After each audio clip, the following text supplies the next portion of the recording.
Bonsoir, bonsoir, j'espère que vous allez bien. Alors, vraiment, nous passons par une pandémie due au coronavirus. C'est très touchant, c'est difficile de rester insensible à cela. On voit des gens mourir, c'est pas évident, ça fait mal. Oui. L'objectif de ma vidéo ce soir, c'est de vous présenter la préparation d'une solution hydroalcoolique maison en faisant référence aux données ou alors aux différents éléments que l'OMS met à notre disposition. Alors, pour préparer une solution hydroalcoolique, il y en a deux types de solutions. Il y a une différence seulement au niveau de l'alcool. L'autre solution, c'est l'éthanol. L'autre solution, c'est l'isopropanol. Donc, ce sont les deux là qui diffèrent seulement. Alors, en fonction de la disponibilité du produit sur le marché, j'ai choisi la solution où on utilise l'éthanol. Alors, voici mon éthanol là. Voici mon deuxième produit que l'OMS demande, qui est la glycérine. Voici mon troisième produit, qui est l'eau oxygénée. Et quelque part là, j'ai mon eau distillée dans ce verre, qui est déjà mesuré. Je vais vous donner les valeurs tout à l'heure. Ce sont les réactifs qui permettent de préparer une solution hydroalcoolique. Alors, on a aussi besoin d'un récipient dans lequel la préparation va se faire. Ici, j'ai mon bidon de 5 litres. La préparation va se faire dans mon bidon de 5 litres. Et là, j'ai mes différents flacons que je vais introduire ma préparation hydroalcoolique à l'intérieur. Alors, qu'est-ce que l'OMS nous recommande? Quelles sont les valeurs ou alors les données des différents réactifs que l'OMS nous recommande? L'OMS nous dit ceci: pour une préparation de 10 litres d'une solution hydroalcoolique, l'on doit utiliser 8333 ml d'éthanol. Alors, c'est-à-dire 8,333 litres d'éthanol. Mais moi, j'ai décidé de préparer une solution de 2,5 litres d'une solution hydroalcoolique. Alors, pour cela, par un simple calcul, je dois utiliser plus seulement 2 litres d'éthanol. Et voici mes 2 litres d'éthanol là. Alors, le produit de la glycérine, l'OMS demande que pour 10 litres, l'on doit utiliser 145 ml de glycérine. Bon, par un simple calcul, on doit trouver 36,2 ml pour une préparation de 2,5 litres d'hydroalcoolique.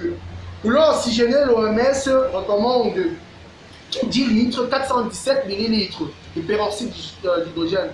Et pour ma préparation, je l'ai bien dit, 2,5 litres. Par un simple calcul, on doit utiliser seulement 100 ml de peroxyde d'hydrogène. Et comme vous le voyez là, c'est ça, je l'ai dit au départ, c'est mon eau oxygénée. Et ce gobelet contient tout simplement mon peroxyde d'hydrogène. Et là, ça contient ma glycérine. Donc là, j'ai déjà mesuré ma glycérine à 36,2 ml. Et là, j'ai mesuré mon peroxyde d'hydrogène 100 ml. Donc, nous pouvons commencer la préparation. Bien, pour commencer la préparation, je dois me désinfecter les mains. Alors, voici une solution, voici de l'alcool, autant pour moi, que j'ai déposé à l'intérieur. Je dois me désinfecter les mains avec cet alcool pour éviter toute contamination aussi. C'est vrai que nous sommes dans un environnement où il y aura la contamination, mais limitons la contamination au maximum. Alors, mon bidon, lui, est déjà stérilisé. L'intérieur, il est stérilisé.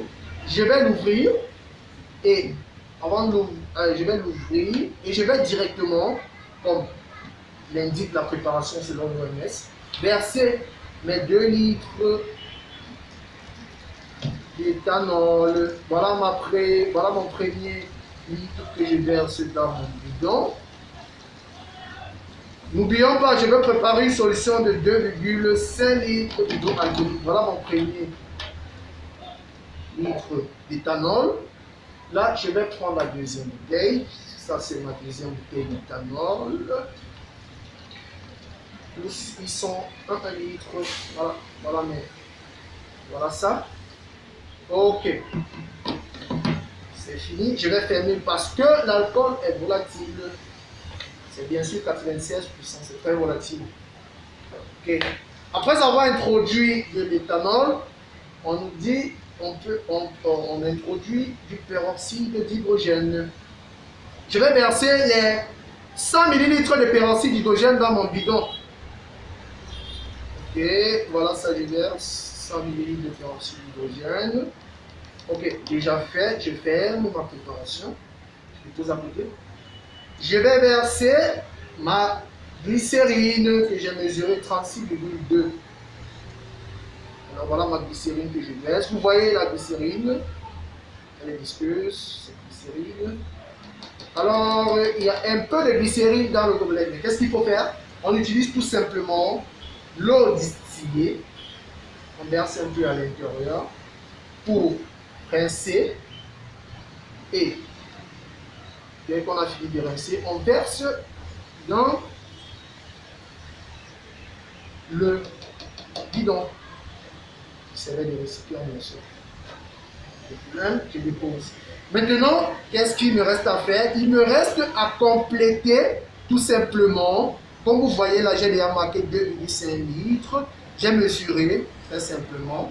Bon, il y a des erreurs, mais j'ai mesuré quand même à 2,5 litres. Et comment je vais faire pour terminer ma solution? Je vais tout simplement compléter cette solution avec de l'eau distillée. Ouais, jusqu'au trait où j'ai marqué là en noir. Je vais compléter ma solution.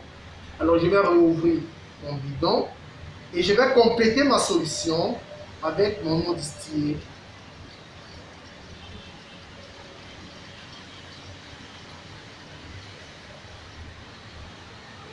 Ok, voilà, ça atteint. Je ferme complètement ma préparation. Là, la prochaine étape consiste tout simplement à homogénéiser. J'homogénise délicatement ma préparation. Cette homogénéisation peut durer même 1 minute. Oui, pour que le mélange soit parfaitement homogène. J'homogénise ma préparation autant pour moi. J'homogénise, comme vous voyez très bien. J'homogénise, j'homogénise, j'homogénise. Après cela, je vais l'introduire dans les différents flacons qui sont là-bas. J'homogénise, j'homogénise, j'homogénise. Ma solution est ici déjà comme ça préparée. Je suis en train d'homogénéiser. J'homogénise délicatement. Il ne faudrait pas que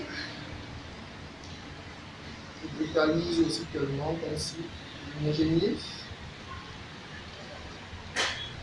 Ok. Je peux encore continuer d'homogénéiser. Homogénéiser. Vous allez m'excuser, mais c'est pour que le mélange soit parfaitement homogène. Alors, je pense qu'on peut laisser comme ça. Mais vous pouvez toujours continuer l'homogénéisation si vous avez peur que le mélange n'est pas homogène. Voilà, c'est homogénéisé. Bien, maintenant, je vais prendre mes différents flacons. Je commence par le premier flacon. Les flacons sont stérilisés. Je vais prendre le premier flacon. Je vais ouvrir mon bidon. Comme je n'ai pas d'entonnoir, je vais essayer de passer tout simplement ce liquide à travers le flacon délicatement. Éviter que ça se verse au maximum. Okay.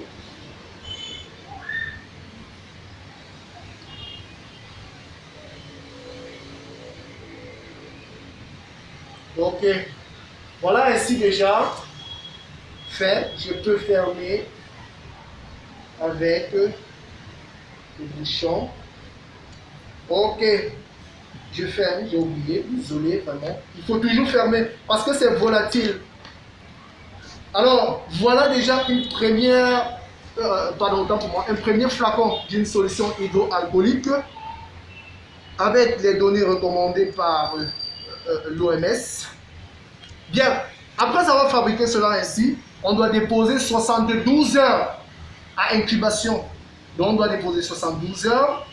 Incubation, bon, ici on doit déposer dans un endroit où il ne fait pas très chaud, où il ne fait pas très froid. Mais pourvu qu'on dépose quand même 72 heures sans utiliser pour que le peroxyde d'hydrogène là surface est faite, donc ça dit ça va tuer les différents spores bactériennes qui peuvent être contenues dans l'alcool, ne sait jamais, ou alors sur le flacon.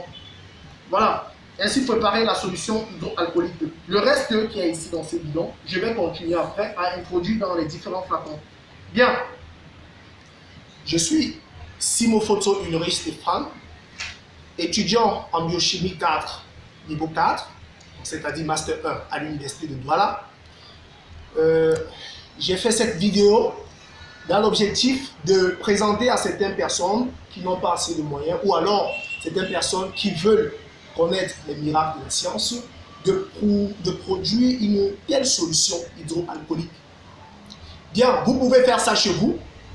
Si vous avez des problèmes, vous pouvez me contacter via mon numéro le 695 68 42 32 ou alors me contacter sur ma page Facebook Stéphane Foto. Vous allez me voir là-bas à l'intérieur. Vous allez me poser toutes vos questions. Je réponds à toutes les commandes. Si vous avez un problème, vous me contactez. Et si vous voulez des solutions hydroalcooliques, vous pouvez toujours, par mon même WhatsApp que je viens de donner, me contacter et je vais vous distribuer. Mais si vous voulez vous-même produire cela à la maison et que vous ne connaissez pas les calculs, on ne sait jamais, ou alors vous avez oublié cette émission, on ne sait jamais, vous pouvez toujours me contacter. Je vais venir même chez vous ou à domicile ou alors n'importe où. Je vais vous expliquer cela terre à terre, comme on dit. Faisons cela pour limiter au maximum le contact avec le coronavirus. Et aussi, cette solution hydroalcoolique, c'est très important pour nous. Pourquoi? Parce que ça nous aide à débarrasser les différents micro-organismes qui sont aussi sur la main. Et ça promet aussi la santé. Donc, les micro-organismes peuvent être potentiellement pathogènes pour notre organisme. C'est pour cela que je vous recommande que même après le coronavirus, parce que je suis sûr que cette pandémie doit disparaître, même après le coronavirus, n'hésitez pas à préparer cette solution chez vous, pour vos enfants et pour vous-même. Rassurez-vous, ça doit limiter les micro-organismes qui sont potentiellement pathogènes pour l'homme. Merci d'avoir suivi ma vidéo. Merci.